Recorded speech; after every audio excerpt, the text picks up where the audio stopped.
요즘 시장 움직임 어떠세요? 마치 서로 다른 언어로 말하는 것 같지 않나요? 주식은 오르는데 유가는 더 빨리 뛰고 달러는 강해져서 원화 환율은 막 불안하고 이 혼란스러운 신호들 뒤에 어쩌면 이걸 다 설명하는 하나의 마스터 키가 있다면 어떨까요? 오늘 저희가 분석할 자료가 바로 그 열쇠가 될지도 모르겠네요. 아, 오늘 가져오신 자료가 그거군요. 네, 2026년 2월 17일자로 발행된 하버드 비즈니스 스쿨 출신 수석 애널리스트의 매크로 전략 리포트인데요. 여기서 바로 워시 트럼프 패러다임이라는 개념을 딱 제시하고 있어요. 바로 그거죠. 중앙은행이 한 발 물러서고 이제는 민간의 유동성이 시장의 주역으로 돌아온다. 오늘의 목표는 명확합니다. 이 리포트를 통해서 머니 프린팅에서 신용 팽창으로의 전환이 정확히 뭘 의미하는지, 그리고 이 거대한 변화의 파도가 여러분의 포트폴리오에 어떤 기회와 리스크를 가져올지 한번 제대로 파헤쳐 보겠습니다.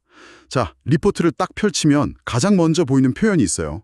머니 프린팅에서 신용 팽창으로. 솔직히 이거 전문가들끼리 쓰는 암호처럼 들리기도 하는데요. 이게 도대체 무슨 뜻인가요? 이 한 문장이 사실 모든 걸 말해주고 있는 거거든요. 아주 간단히 말하면 시장에 돈을 공급하는 주인공이 바뀐다는 거예요. 주인공이요? 네, 팬데믹 때를 생각해보면 쉬워요. 그때는 연준 같은 중앙은행이 직접 돈을 찍어냈잖아요. 양적 완화, 말 그대로 머니 프린팅의 시대였죠. 그렇죠. 연준 의장이 뭐라고 말하는지에 따라서 그냥 시장 전체가 춤을 췄으니까요. 하지만 차기 연준 의장으로 지명된 케빈 워시의 접근법은 완전히 달라요. 이 새로운 패러다임에서 연준은 시장을 직접 지휘하는 게 아니고요. 최종 수문장 역할로 한 발 물러서겠다는 거예요. 아, 직접 나서지 않고. 네. 대신 각종 규제를 풀어줘서 민간은행들이 스스로 대출, 즉 신용을 만들어내서 시장에 돈을 공급하도록 유도하는 거죠. 아, 지난번 저희들 이야기했던 그 거대한 소방호스 비유가 딱 맞네요. 정부라는 하나의 소방호스가 돈을 뿌리던 시대가 끝나고 이제는 수많은 민간은행이라는 스프링클러가 그 역할을 대신한다. 근데 여기서 궁금한 게 생겨요. 대체 어떻게 이런 변화를 만들어내는 거죠? 그냥 자, 이제부터 대출 많이 해주세요 한다고 은행들이 움직이진 않을 거잖아요. 바로 그 지점이 이 전략의 핵심이에요. 리포트는 수익률 곡선 스티프닝이라는 아주 정교한 설계를 통해서 이걸 유도한다고 분석해요. 수익률 곡선 스티프닝? 용어가 좀 어렵네요. 용어는 좀 어려운데 원리는 생각보다 흥미롭습니다.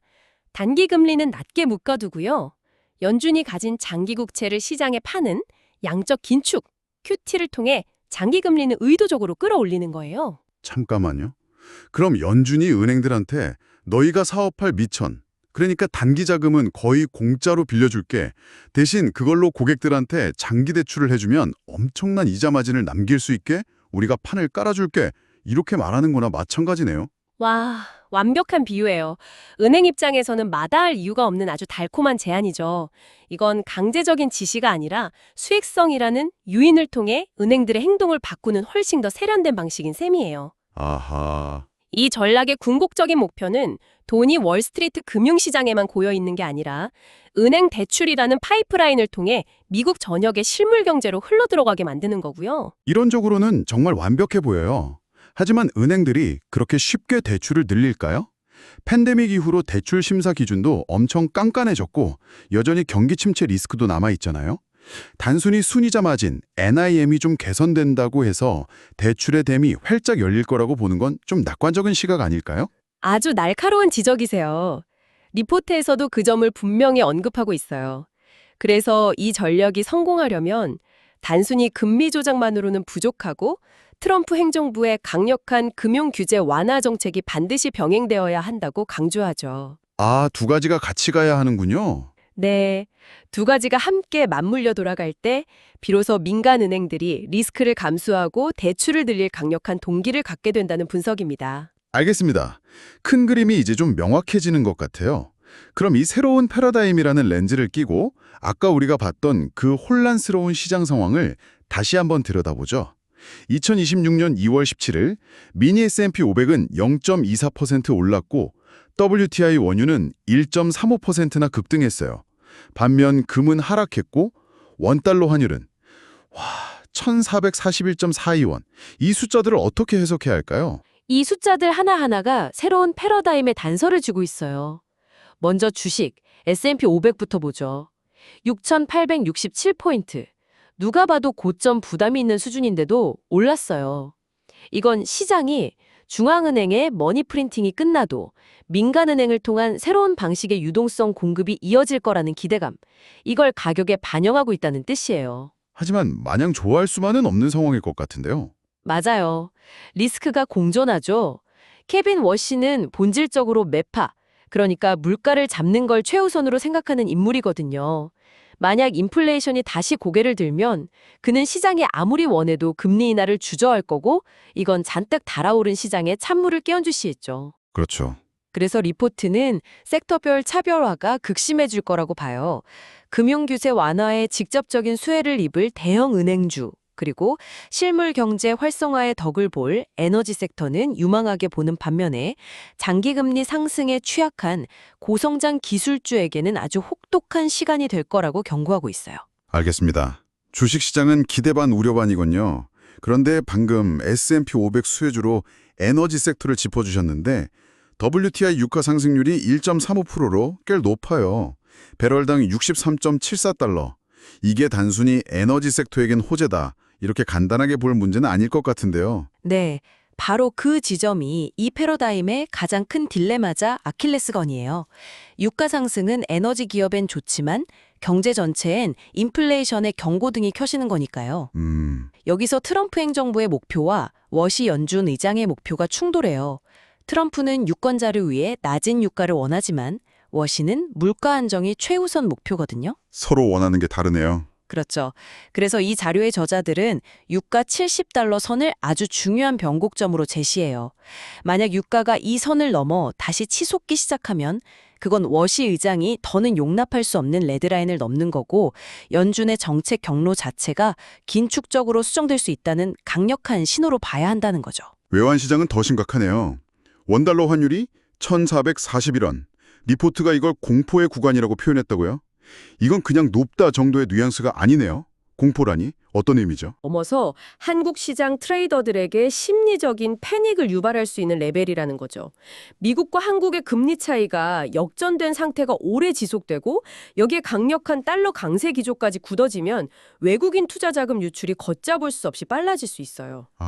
그래서 이 분석가들은 지금 시점에서 포트폴리오의 환율 해지는 더 이상 선택이 아니라 생존을 위한 필수 조건이라고까지 강하게 권고하고 있습니다. 자, 그럼 이 모든 조각들을 맞춰볼 때 이 새로운 패러다임 속에서 우리가 가장 경계해야 할 이 모든 걸 망가뜨릴 수 있는 단 하나의 리스크를 꼽는다면 뭘까요? 리포트가 최우선 리스크로 지목한 건 인플레이션의 끈질긴 생명력이에요. 인플레이션. 역시 그게 문제군요. 네, 지금 시장이 가장 바라는 건 경기가 부드럽게 식으면서 물가도 잡히는 연착륙 시나리오잖아요. 그렇죠. 소프트 랜딩. 그런데 만약 인플레이션이 예상보다 훨씬 끈질겨서 잡히지 않는다면 경기는 식지 않는데, 즉 노랜딩인데 물가를 잡기 위해 연준이 다시 긴축의 고삐를 바짝 쥐어야 하는 최악의 상황으로 갈 수 있다고 경고해요. 여기서 보고서는 과거의 중요한 사례를 하나 소환하는데요. 바로 2019년의 레포 발작 사태예요. 레포 발작. 네, 당시 연준이 양적 긴축을 진행하는 과정에서 아무도 예상 못한 순간에 단기 자금 시장의 유동성이 갑자기 말라붙으면서 금리가 하늘로 치솟았던 사건이었죠. 기억나요. 2019년 레포 사태는 정말 시장에 있던 모두를 깜짝 놀라게 했었죠. 그때는 연준이 결국 다시 돈을 풀어서 급한 불을 껐잖아요. 그런데 지금 이 워시 트럼프 패러다임에서는 연준이 의도적으로 최종 수문장으로 한 발 물러서 있는 상황이잖아요. 그럼 비슷한 위기가 왔을 때 예전처럼 연준이 재빠르게 구원투수로 등판해주지 않을 수도 있다는 뜻인가요? 그게 진짜 공포 포인트겠네요. 정확해요. 바로 그게 시장 참여자들이 가장 두려워하는 지점이에요. 연준의 역할이 축소되는 이런 전환기에는 우리가 미쳐보지 못했던 시스템의 숨겨진 균열이 터져나오면서 유동성 경색이 재발할 수 있다는 리스크를 반드시 염두에 둬야 한다는 게 리포트의 경고입니다. 와, 정말 복잡하고 위험한 상황이네요. 그렇다면 이런 안개 속에서 리포트가 제시하는 투자 전략의 핵심은 뭔가요? 실질적인 조언이 필요할 것 같아요. 네, 리포트의 결론은 아주 명쾌해요. 제가 한번 그대로 인용해 볼게요. 시장은 이제 연준의 입이 아니라 민간은행의 대출 창고와 재무부의 채권 발행 계획을 봐야 합니다. 와, 이건 정말 생각의 전환인데요. 그럼 지금까지 우리가 매달 FOMC 회의록만 뚫어져라 쳐다보고 연준 의장 발언에서 부사 하나까지 분석하던 그 모든 노력이 이제는 덜 중요해진다는 거네요? 정확합니다. 패러다임이 바뀐다는 건 우리가 시장을 읽는 나침반 자체를 바꿔야 한다는 뜻이에요. 이제 진짜 중요한 정보는 워싱턴 DC의 연준 건물이 아니라 월스트리트의 대출 담당자나 지역은행의 여신심사 보고서에 숨어 있을지도 모른다는 거죠. 그렇군요. 그래서 리포트는 무조건적인 방향성 베팅, 예를 들어 지수는 무조건 오른다 같은 투자는 아주 위험하다고 경고해요. 대신 페어 트레이딩 전략을 대안으로 제시합니다. 페어 트레이딩이요? 예를 들면 어떤 조합이 있을까요? 이 새로운 규칙 하에서 가장 큰 수혜가 예상되는 전통 금융주를 사고 동시에 장기 금리 상승으로 가장 큰 피해가 예상되는 고성장 기술주를 파는 전략을 예시로 들고 있어요. 잠깐만요. 금융주를 사고 기술주를 판다? 이건 사실 지난 몇 년간 시장을 주도했던 성장주 투자와는 정반대의 포지성이잖아요. 많은 투자자들에게는 굉장히 불편하게 들릴 수도 있는 전략인데 그만큼 패러다임의 변화가 강력하다고 보는 거군요. 마치 시장 전체가 오를지 내릴지에 거는 도박을 하지 말고 이 새로운 규칙 하에서 이길 게 유력한 팀, 즉 금융주와 질 게 유력한 팀, 기술주를 골라서 그 둘의 경기 결과에만 베팅하라는 거네요. 아주 영리한 비유예요. 맞습니다. 시장 전체의 등락과 무관하게 두 섹터 간의 성과 격차가 벌어지는 것만으로도 안정적인 수익을 추구할 수 있다는 논리죠. 오늘 정말 깊이 파고들었네요.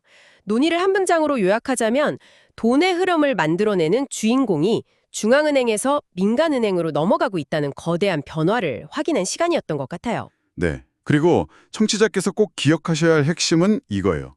이제는 연준 의장의 기자회견 한마디보다 우리 주변 은행들의 대출 태도가 어떤지, 장기 금리가 어디로 향하는지, 그리고 정부의 규제 완화가 실제로 어떻게 진행되는지를 훨씬 더 유심히 살펴봐야 한다는 점이죠. 정리하자면 앞으로의 시장은 장기 금리가 과거보다 더 높은 수준을 유지하고 달러는 강세를 보이며 은행이나 에너지와 같은 전통 산업과 고성장 기술주 사이의 희비가 뚜렷하게 엇갈리는 모습이 될 가능성이 높다는 전망까지 짚어주셨어요. 여기서 마지막으로 리포트에 나온 아주 흥미로운 지점을 하나 더 던져드리고 싶어요.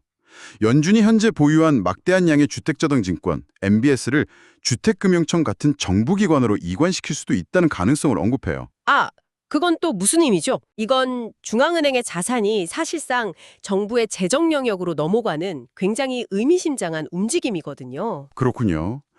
여기서 마지막으로 생각해볼 질문을 하나 던져드립니다. 이렇게 중앙은행의 통화정책이 정부의 재정정책과 점점 더 깊게 얽히게 된다면 수십 년간 신성시되어 온 중앙은행의 독립성이라는 오랜 가치는 과연 어떻게 될까요? 그리고 그것은 앞으로 수십 년간 우리가 알고 있던 투자의 규칙을 어떻게 바꿔놓을까요? 좋아요, 구독 부탁드립니다. 감사합니다.